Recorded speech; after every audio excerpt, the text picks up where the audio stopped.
You've heard her voice before. Every December, without fail, floating out of speakers, cutting through the noise of a world rushing toward the holidays. Rocking around the Christmas tree. Warm, bright, utterly ageless. You've hummed along to it 100 times without ever stopping to wonder where it came from, without ever asking what it cost. But here's what nobody tells you about that voice. It was never supposed to belong to a child. The year is 2026. Brenda Lee is 81 years old.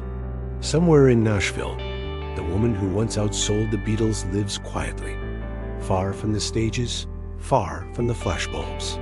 The voice that defined a generation has, at last, been allowed to rest. And yet, every Christmas, it comes back, unbidden, eternal, a ghost that refuses to leave.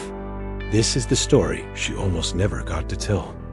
Brenda Mae Tarpley was born in 1944, outside Atlanta, the second of 4 children in a family held together by thread and hope. Her father, Reuben, was a construction worker who recognized something extraordinary in his little girl long before the rest of the world did. He would never get to see how far that gift would carry her.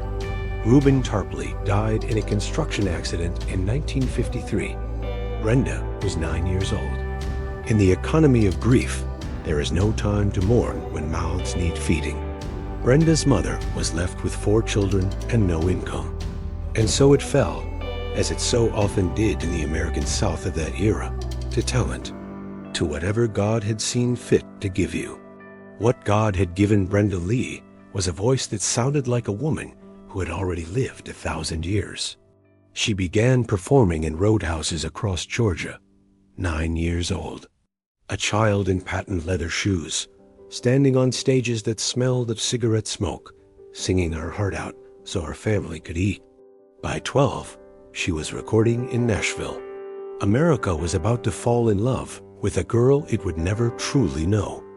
When her early records began circulating, radio stations refused to believe the truth. A 12-year-old could not possibly produce that sound, the maturity in her phrasing, the weight in her vibrato, the sheer emotional gravity of it. Rumors spread across the industry. She was a 35-year-old woman, a dwarf, hidden behind a child's image for commercial gain. Some stations demanded proof of her age before agreeing to play her records. Think about that for a moment. A child already carrying the financial weight of her entire family, now also forced to prove that she existed at all. She existed in a strange, lonely middle space, neither fully child nor fully adult. Too small to be believed, too big to be ignored. In every interview from that era, she smiles. The smile of someone who learned very early that the audience's comfort matters more than your own, that the show must go on, regardless of what it costs the person putting it on. By 1963, the charts told a striking story. The Beatles at number 1, Brenda Lee at number 2. She was 19 years old and one of the most successful recording artists on the planet.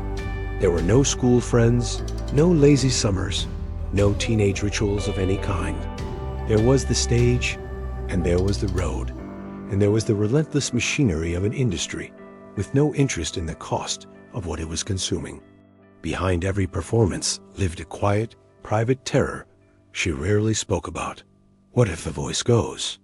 The instrument that had kept her family alive, that had built an entire career. What if it simply left one morning? You cannot give a childhood back, no matter how many records you sell. Elvis Presley was a friend, gone at 42. Patsy Cline, a kindred spirit, another woman who sang with the kind of honesty that costs something, died in a plane crash in 1963. Buddy Holly, Jim Reeves, one by one, the voices of that era have gone quiet. And Brenda Lee remains. There is a particular grief that comes with outliving your entire world, of being a living archive, carrying memories that no one else alive can share, of hearing a name on the radio and knowing with a clarity most people will never have to know exactly how that person laughed, exactly how their voice sounded in an empty room before the crowds arrived. Brenda Lee is 81 years old, a rock and roll Hall of Famer, a voice preserved on vinyl and streaming files in the collective memory of everyone who has ever hummed a Christmas song without quite knowing why. But success is not the same as wholeness, and fame is not the same as peace. Every December, that voice comes back. And now, knowing what you know, perhaps you will listen a little differently. Perhaps you will hear, beneath the warmth and the brightness and the relentless cheer of it, something older, something that has earned its joy the hard way. The girl they called Little Miss Dynamite, the woman who held an industry on her small shoulders.